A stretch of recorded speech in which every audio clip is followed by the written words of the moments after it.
Hello friends, मैं एकता गुलाब स्वागत करती हूँ आपका अपने यूट्यूब चैनल स्टेनोपीडिया पर।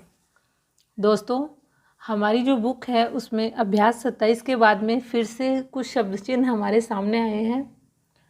तो आज हम उस शब्द चिन्हों को देखेंगे और ये शब्द चिन्ह जब कंप्लीट हो जाएंगे उसके बाद में हम अभ्यास 28 को करने वाले हैं। तो आज शब्द चिन्ह देखते हैं हम। सबसे पहले देखिए जॉन या जो। तो जॉन जो को हम कैसे लिखेंगे? आपको जिन का शब्द चिन्ह पता है, तो जिन का जो शब्द चिन्ह है उसी को जब हम लाइन से ऊपर रखते हैं इस प्रकार से, तो इसको हम पढ़ते हैं जॉन या फिर जो। दोनों के लिए एक ही शब्द चिन्ह होता है। वैसे देखा जाए तो जॉन कोई शब्द नहीं होता, लेकिन बुक में दिया हुआ है इसलिए मैं आपको बता रही हूँ। तो जॉन या जो के लिए हम इस शब्द चिन्ह का प्रयोग करेंगे। आगे है हमारे पास क्यों। तो क्यों के लिए हम क्या करेंगे? लाइन से ऊपर कै और कै के साथ में ये जो न का आंकड़ा है उसे जब हम जोड़ देते हैं तो इसे हम पढ़ेंगे क्यों।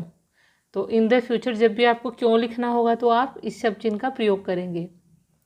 आगे है तोन या फिर त्यों। तो तोन या त्यों को कैसे लिखेंगे? तय के साथ में हम न के आंकड़े को जोड़ देंगे और इसे जब हम लाइन से ऊपर लिखेंगे तो इसको हम त्योन या त्यों पढ़ेंगे। इसी प्रकार से आगे है यो।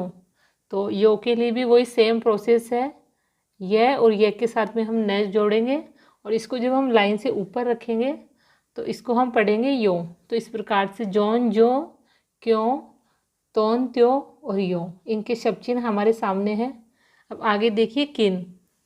तो ये पहले जो हमने सर्वनाम पढ़े थे, मैंने, मुझसे, इस प्रकार ही ये भी बनेंगे। तो देखिए किन। किन के लिए हम क्या करेंगे? क्यों का जो शब्द चिन्ह है उसी को जब हम लाइन पर रखते हैं तो इसको हम पढ़ते हैं किन। अब आगे है किन से।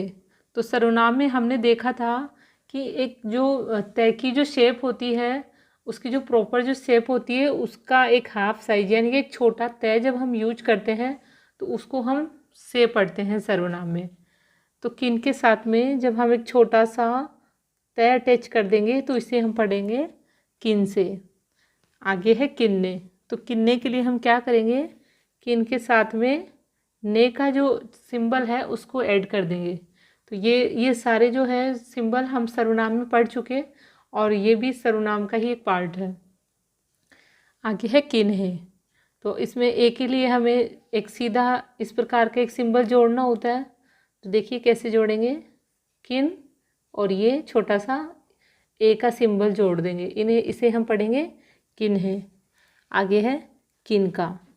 तो किनका के लिए हम क्या करेंगे? का और रा के लिए हमारे पास सिंबल था, तो किन का, इस प्रकार से हम किनका लिखेंगे। आगे है किनको। तो को के लिए हम क्या करते हैं? कै की जो शेप होती है या एक छोटा सा जो कै टाइप की जो एक डैश होती है उसको जब हम सर्वनाम से अटैच करते हैं तो उसे हम को पढ़ते हैं। तो देखिए किन को। आगे है किन में। तो मैं के लिए भी सर्वनाम में हमने पढ़ा था कि एक छोटा सा मैं इस प्रकार से जब हम किसी सर्वनाम में अटैच करते हैं तो उसे हम मैं पढ़ते हैं। तो इस प्रकार किन में ये वाला छोटा सा सिंबल हमने अटैच किया है तो इसे हम पढ़ेंगे किन में। आगे है किन पर। तो किन पर के लिए भी हम क्या करेंगे? किन और ये पर वाला जो छोटा सा सिंबल है उसको हम अटैच कर देंगे किन पर। आगे हमारे पास है जिन।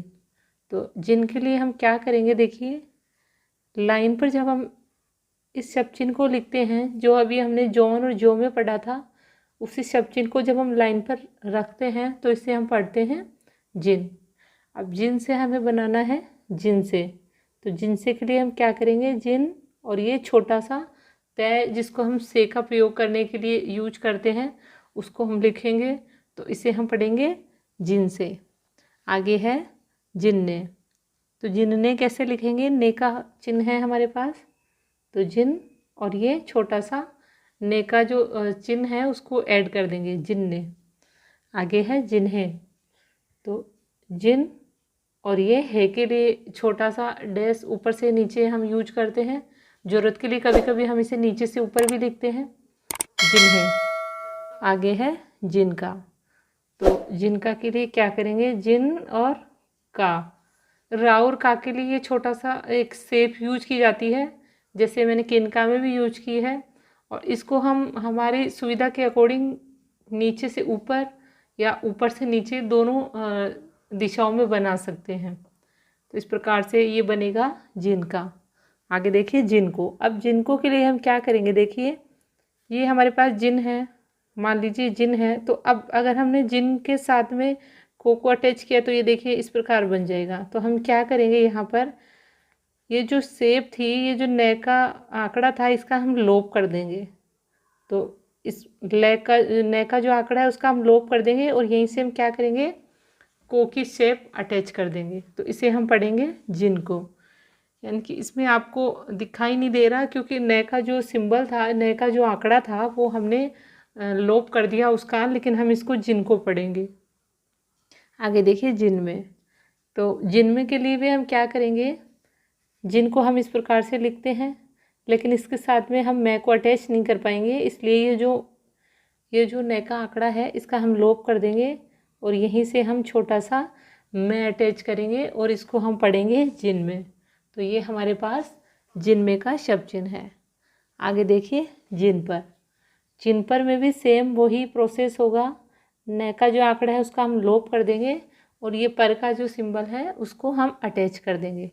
तो देखिए दोस्तों, जिन वाला जो शब्द चिन्ह है उससे ये जो हमने 3 शब्द बनाए हैं, जिनको, जिनमें और जिन पर, इनमें हमने क्या किया है, ये जो न का जो आंकड़ा था उसका लोप कर दिया और डायरेक्ट जे में ही को, में और पर, इनको ऐड किया है हमने, और जो न का आंकड़ा था उसका लोप कर दिया है। तो आपको कंफ्यूज नहीं होना है।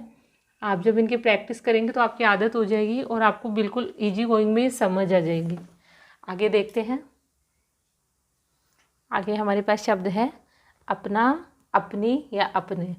तो शॉर्ट हैंड में क्या होता है, 2 या 2 से 3 शब्द जो हमारे पास शब्द होते हैं उनके लिए हम एक ही शब्द चिन्ह का प्रयोग कर लेते हैं, और जो मात्राएं होती है उनको हम ज़्यादा विशेष उन पे फोकस नहीं करते। इनफैक्ट जब हम हिंदी ट्रांसलेशन करते हैं तो मात्राएं अपने दिमाग से, अपनी जो समझ है उससे हम खुद ही लगा लेते हैं। तो अपना, अपनी, अपने के लिए हम क्या करेंगे, इस प्रकार का एक शब्द चिन्ह है उसका प्रयोग करेंगे। पै और पै के साथ में नए आंकड़े का प्रयोग करके हम अपना, अपनी, अपने तीनों के लिए इसको लिख लेंगे। आगे है इतना। तो इतना, इतनी, इतने जब भी हमारे पास आएंगे तो हम क्या करेंगे, इस प्रकार की शेप का यूज करेंगे। यानी कि न से पहले हमें एक डैश देनी है, इसको हम पढ़ेंगे इतना, इतनी, इतने। इसी न के बाद में ये वाला डैश जब हम लास्ट में देंगे इस प्रकार से, तो इसको हम पढ़ेंगे उतना, उतनी, उतने। दोनों सेम है, इतना सा डिफरेंस है कि इतना में ये जो डैश है वो पहले आ रहा है और उतना में ये वाला डैश हमने लास्ट में दिया है, बाकी ये सेम है। आगे है कितना। तो अभी कितना के लिए हम क्या करेंगे, देखिए कितनी, कितने, कितना, इन सब के लिए हम एक ही शब्द चिन्ह का प्रयोग करेंगे, कै, तय, और यहीं से हम न के आंकड़े का प्रयोग करेंगे। तो पढ़ने में ये कतन लिखा हुआ है, लेकिन जब हम किसी वाक्य में इसको पढ़ेंगे तो हम समझ जाएंगे कि कतन कुछ नहीं होता, मीन्स ये कितना, कितनी या कितने हैं। तो सेंटेंस के अकॉर्डिंग हम इसको पढ़ेंगे।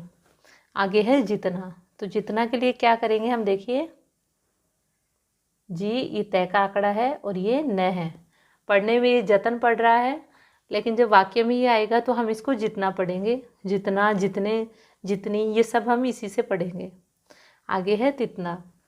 तो तितना के लिए हम क्या करेंगे, तय, तय और न, इसको हम तितना पढ़ेंगे। आगे देखिए दुगुना। तो जब भी हमें दुगुना, चौगुना, 5 गुना, इस प्रकार से जब हमें लिखना होगा शॉर्ट हैंड में, तो हम क्या करेंगे, जैसे मान लीजिए हमें दुगुना लिखना है तो हम क्या करेंगे, 2 लिख के उसके नीचे न लिख दिया करेंगे। इसी प्रकार हमें जब तिगुना लिखना होगा हम 3 लिख के इसके नीचे न लिख देंगे। इसी प्रकार जितना भी हमें गुना लिखना है, जैसे हमें 5 गुना लिखना है तो हम 5 के नीचे न लिख देंगे। हमें 10 गुना लिखना है तो हम 10 के नीचे न लिख देंगे। तो इस प्रकार से दुगुना, तिगुना या जिस भी संख्या के आगे गुना लिखना है उस संख्या के नीचे हमें न लिख देना है। तो इसे हम पढ़ेंगे दुगुना, तिगुना, 5 गुना, 10 गुना। आगे है तमाम। तो देखिए तमाम और ताजुब दोनों के लिए हम एक ही शब्द चिन्ह का प्रयोग करेंगे। तय को लाइन से ऊपर लिखेंगे और ये छोटा सा डैश दे देंगे। तो वैसे तो ये कुछ भी नहीं है, ये तय ही है सिर्फ, लेकिन जब भी ये वाक्य में आएगा तो हमें इसको पढ़ना है तमाम या ताजुब, दोनों इसे एक से ही पढ़ना है। आगे देखिए तुरंत तले। तो इसी शब्द चिन्ह को हम क्या करेंगे, लाइन पर रखेंगे। तो इसको हम पढ़ेंगे तुरंत या तले। आगे है तनिक या कतई। तो तनिक या कतई, तमाम, ताजुब, तुरंत तले और तनिक कतई। तो इस प्रकार से फ्रेंड्स आज ये शब्द चिन्ह कंप्लीट होते हैं। आप इनकी अच्छे से प्रैक्टिस कर लीजिएगा और इतनी बार प्रैक्टिस कीजिएगा कि आप जब भी कोई बोले तो आप तुरंत बिना सोचे इनको लिख सकें, क्योंकि जितना प्रैक्टिस करोगे उतना ही आपकी स्पीड बढ़ेगी, आपको ये याद होंगे। क्योंकि इनको आप रट नहीं सकते, इनको याद करने के लिए आपको इनकी लिख लिख के प्रैक्टिस करनी पड़ेगी। तो आप इनकी प्रैक्टिस कर लीजिएगा, क्योंकि आगे जो हम लेसन करेंगे अभ्यास 28 उसमें ये शब्द चिन्हों का यूज किया जाएगा। क्योंकि जो भी शब्द चिन्ह हम पढ़ते हैं उनके आगे के अभ्यास में उनका यूज होता है। तो आप इनकी प्रैक्टिस कर लीजिएगा। कोई अगर कन्फ्यूजन हो, कोई प्रॉब्लम हो तो आप प्लीज़ मुझे कमेंट करके बता दीजिएगा। तो मैं आपकी जो कन्फ्यूजन है, जो समस्या है, उसको सॉल्व करने की कोशिश करूँगी। वीडियो अगर आपको अच्छा लगा हो तो प्लीज़ इसे लाइक करना ना भूलें। Thank you for watching.